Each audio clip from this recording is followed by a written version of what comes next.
theories of all time, starting with cursed cats. Are they actually your furry friends, or do they have a dark secret? The reason I say this is because if you spawn a cat outside of a witch's hut, they're normal. But then, if you even get close to the witch's hut, the cats will start to be dark and almost cursed looking. So is there some kind of connection between these dark cursed cats and the witch? I would say yes. So to prove this theory, we need to actually separate the witch from one of the dark cats. Come over here, dark cat.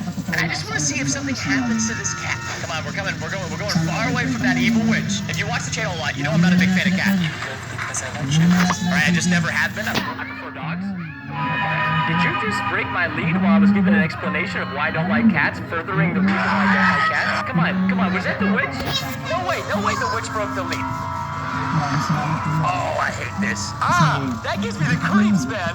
Okay, the witch is gone, which means I only have one other option to relocate this cat.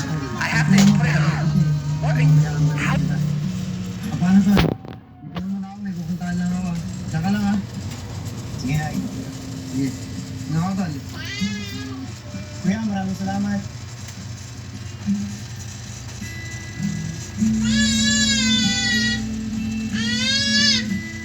Painit.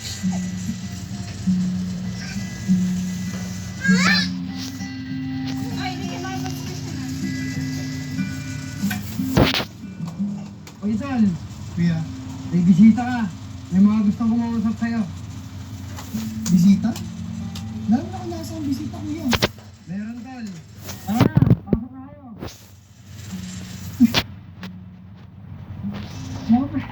Nagbibis ko na ako. Huwag natin. Tanggap ka naman namin eh. Tsaka, bagay naman sa'yo eh. Di ba mga pre? Oo nga, bagay naman sa'yo eh. Ha? Paano? Paano nangyari? Di ba nga galit kayo sa akin dahil bakla ako tsaka pinagsinungaling ko kayo? Ay! Kaya huwag mo na kami kausapin. Mga pre, baka